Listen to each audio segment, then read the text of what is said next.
Now is #1 New York Times best-selling author Ed Klein is back with us, and his new book, of course, is about the Obamas and versus the Clintons blood feud. How are you doing? I'm doing great. All right, so your book knocked Hillary Clinton's book off of the being #1. That's right. That's #1. Let's take a look at Hillary's numbers. She now pulled herself off this book tour.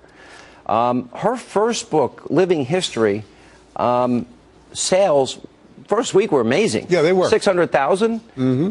This one was 85,000, and it was down the second week to 45,000. That's right.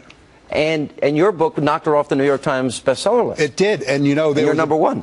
A piece today in the Washington Post that said not only are her book sales failing, but when you analyze whether people actually read the book, who bought the book, 33. Most people don't get past page 33 of the book, according to this analysis. And on Amazon, your book has not left the top 10. And what number is she on Amazon? She's way down in the 60s. Wow, that's death for a book at this point. It is. In the third week or whatever. All right. This is really important. You heard both tapes. Yes. Your analysis. Well, you know, Hillary has a very tenuous hold on reality. Even when she went from Washington to Arkansas to marry Bill Clinton, she knew from the beginning that Clinton was a philanderer, and she denied it. Mm-hmm. She denied it up and down when he was with, the Monica Lewinsky happened. She denied that when she said she went to Bosnia and got under sniper fire, then she didn't get under sniper fire. Now she's on her book tour saying, I was opposed to gay marriage, now I'm for.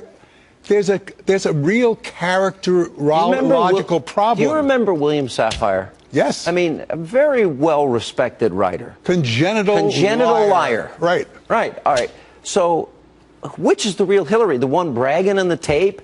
You know, fascinating case, and destroyed my faith in lie detectors, and I got him off with 2 months served, versus the answer that she gave here? I think the problem really is that this is a woman who wants to be president, but I don't think she knows the difference between the truth and a lie. That's even worse. All right, now, there are other issues. She's decided, apparently, I guess she was so poor and they were struggling so much that from a PR perspective, this has been such a disaster, this book tour, and the sales are so horrible, she's now headed off to the Hamptons after all this, and she's now in the middle of a controversy over speaking fees at a university. And she's paying $250,000 a week for that Hamptons house.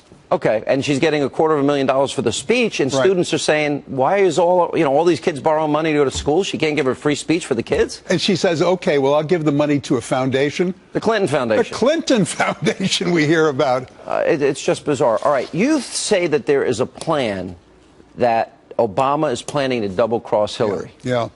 You know, I noticed in today's newspapers and other places that there's a report that Hillary is moving away and putting distance between herself and Obama, which is exactly why I wrote that New York Post piece that said the Obamas are looking for someone other than the Clintons to be the nominee in 2016. And they have, turned to Elizabeth Warren? They have had secret negotiations with Elizabeth Warren, Valerie Jarrett. So Bill Clinton comes in, makes a deal with Obama. I'll support you 2012, you support Hillary 2016, and Obama's going to back off? That's exactly what's happening. Wow. All right, we're going to watch that closely. Yes. Congrats, #1 on the New York Times list. Thank you so much. Knocking off Hillary's book. Wow. Bet she's real happy about that. And coming up...